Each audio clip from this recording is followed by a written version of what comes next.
आते हुए होने चाहिए, क्योंकि आप समाज के आईना हैं, आप समाज का मार्गदर्शन करते हैं।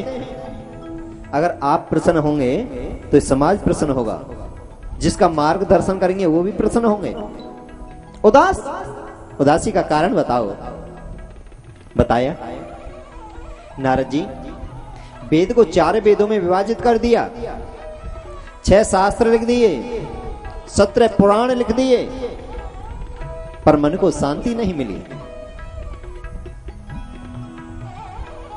क्या करूं? नारद जी हंसे मुस्कुराए कि आपने चाहे कुछ भी किया है वेदव्यासी महाराज, जब तक जीव कृष्ण भगवान की लीला अमृत श्रीमद् भागवत महापुराण को हृदय में धारण नहीं कर लेता, तब तक आनंद की प्राप्ति नहीं होती है। 4 मंत्र सुनाए कि इनको आप विस्तार से लिखो।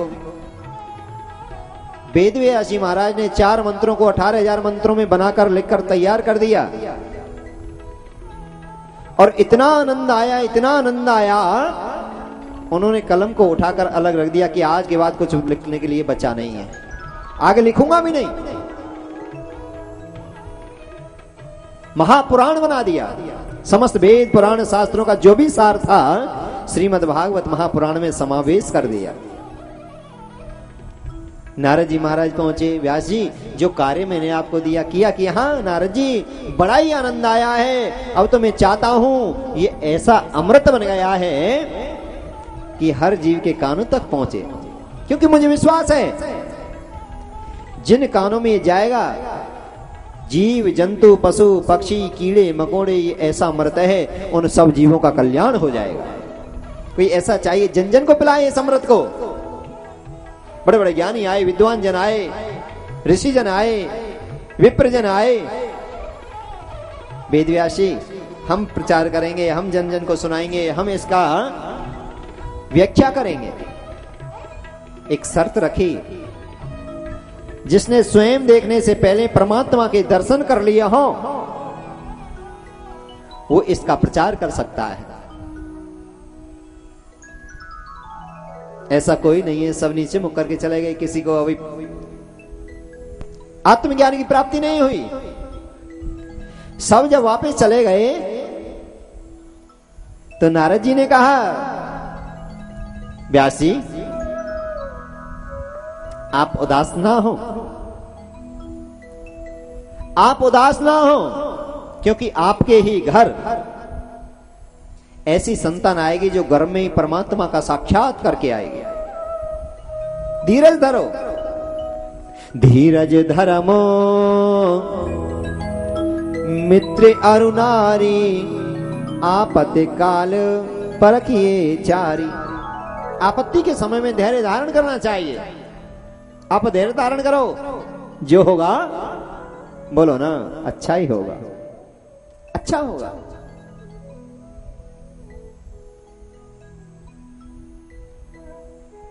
नारद जी महाराज ने कहा आपके घर ही ऐसी संतान होगी, आप धैर्य धारण करें।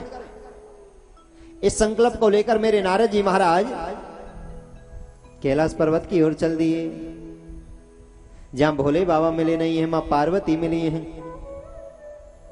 माता जी को प्रणाम किया है, माता जी राधे राधे राधे राधे। देखिए ये तो आपको 7 दिन बोलना ही पड़ेगा जी, राधे राधे राधे राधे। माता जी कुशल मंगल तो है कि हाँ बेटा नारद बड़ी कुशल मंगल हो। नारद जी बोले, माते भोलेनाथ प्रेम करते भी हैं या घूमते ही रहते हैं? नेत्र में आंसू आ गए। बेटा नारद मेरे भोलेनाथ सदा से इतना प्यार करते हैं, इतना प्यार करते हैं, संसार में उनसे बढ़कर कोई प्रेमी होगा ही नहीं। इतना प्रेम करते हैं कि मां अगर इतना प्रेम करते हैं तो आपको बताया भी होगा, जो उनके गले में जो मुंडों की माला है वो किसके मुंड बताओ है कि हाँ कि तो सदा से भी भोलेनाथ का श्रृंगार है। भभूत लगाना, मुंडों की माला, बागंबर धारण करना, कि माताजी पता भी तो होनी चाहिए। बेटा नारद, इस रहस्य को मैं नहीं जानती, अगर आप जानते हो तो बताओ। नारद जी हंसे, माताजी ऊपर से प्यार करते हैं, अंदर से नहीं करते। कि जो मुंडों की माला है वो आपके ही मुंड हैं। आप बार बार जन्म लेती हैं, मृत्यु को प्राप्त होती हैं, आपके मुंडों को माला में पिरो लेते हैं, फिर आप जन्म लेती हैं, फिर उनकी दासी बनती हैं, फिर आप मृत्यु को प्राप्त होती हैं, जब मरने के बाद आपके मुंडों को अपनी माला में पिरो लेते हैं। इस प्रकार आपके 108 जन्म हो गए। और भोलेनाथ की माता जी वो अजर अमर हैं। क्यों? क्योंकि उन्होंने अमर कथा सुन रखी है। जो अमर कथा सुन लेते हैं, श्रवण कर लेते हैं, वो जीव अमर हो जाते हैं, उन्हें गर्भ रूपी नरक में आना नहीं पड़ता। फिर ये अमर कथा सुनाता कौन है? नारद जी ने कहा, माताजी आश्चर्य तो इसी बात का है, वो तुम्हारे पति भोलेनाथ ही इस अमर कथा को सुनाते हैं। दुनिया को सुना दिया पर अपनी पत्नी को ही नहीं सुनाया है। कि हाँ नारद जी आप सत्य कह रहे हैं ना? कि माताजी बिल्कुल मैं सत्य बोल रहा हूं। कि अच्छा, आने दो भोलेनाथ को। एक बड़े वृक्ष के नीचे माड़ी पर आकर मां पार्वती बैठ गई, रुदन करने लगी, खाना पीना त्याग दिया। भोलेनाथ आए, उमा गौरा पार्वती बताओ तो सही, उदास ये क्या रूप बना रखा है? क्या रूप बना रखा है?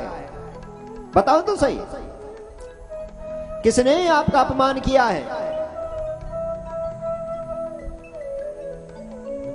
नेत्र में आंसू आ गए।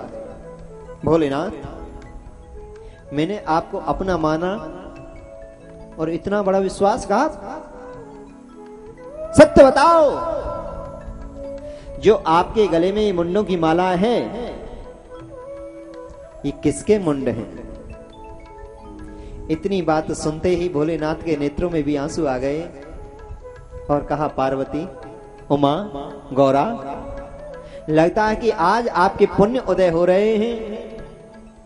जो ऐसा विचार तुम्हारे जीवन में आया है, मन में आया है, हृदय में आया है, जन्म जन्मांतर पुण्य भवे। जब जीव के करोड़ों जन्मों के उदय पुण्य उदय होते हैं, तब परमात्मा के प्रति भावना जागृत होती है। और जब परमात्मा के प्रति भावना जागृत होती है तो मेरे गोविंद हृदय में वास करने लगते हैं। एक बार नारद जी ने भगवान से पूछा, नारायण से, प्रभु आप रहते कहां हो? मंदिर में रहते हैं या क्षीर सागर में रहते हैं या बैकुंठ में रहते हैं या हरिद्वार में रहते हैं या वृंदावन में रहते हैं? सत्य बताओ, आप रहते कहां हैं? भगवान ने हंसकर कहा, नारद, ना हम बसामी बैकुंठे योगी नाम हृदय चे मद भक्ता यत गायंती तत्तिष्ठामि नारदा।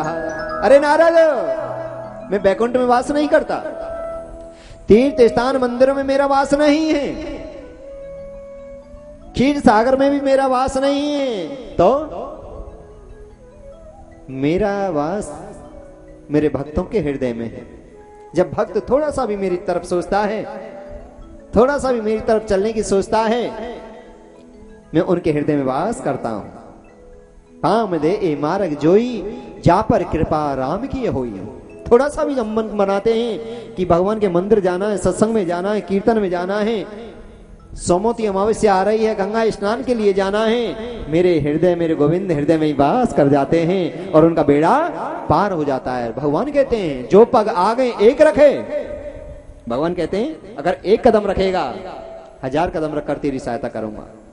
जो पग आगे एक रखे तो मैं रखूं 1000, और तू काट को काट है तो मैं लोहे की लाट।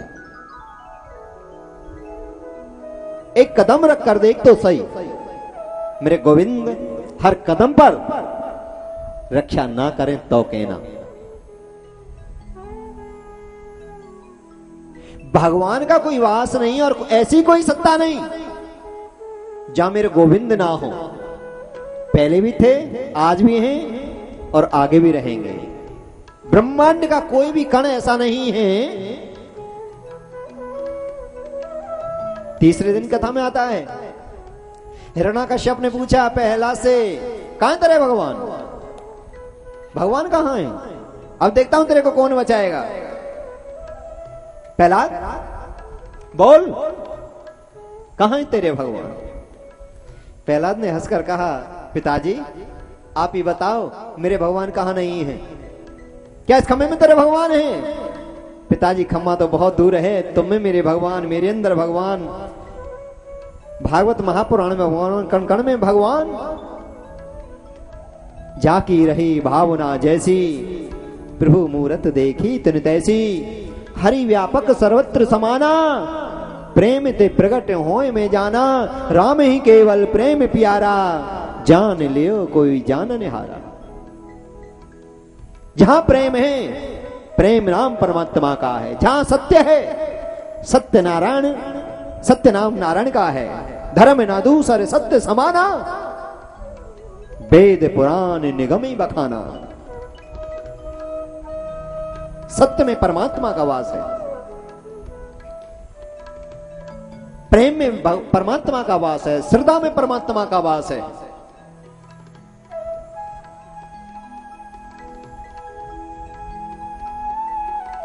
भोलेनाथ ने कहा, पार्वती आज तुम्हारा 108 जन्मों जो तुमने मेरी सेवा की है उसका पुण्य उदय हो रहा है। लगता है आपके अच्छे दिन आने वाले हैं। अच्छे दिन भोलेनाथ ने भी कहा था, जो मोदी जी ने कहा था ना, ये पहले भोलेनाथ ने कहा था, अच्छे दिन आने वाले हैं। भोलेनाथ ने कहा कि आज आपका पुण्योदय होने वाला है। ये बड़े सौभाग्य से प्राप्त होती है प्रभु कथा, हरि कथा। शुभ कर्म करने के कारण, अच्छे कर्म करने के कारण तुम बैकुंठ जा सकते हैं। और बैकुंठ में जाकर तुम कहें हमें भगवान की कथा सुननी है, कीर्तन करना है, कोई पुराण पढ़ना है, सत्यनारायण कथा सुननी है, बैकुंठ में कोई सुनने नहीं देगा। क्यों? केवल भोग भूमि है, जो यहां हम करके जाएंगे वो वहां प्राप्त हो जाएगा। वो कर्म भूमि नहीं, कर्म क्षेत्र नहीं है।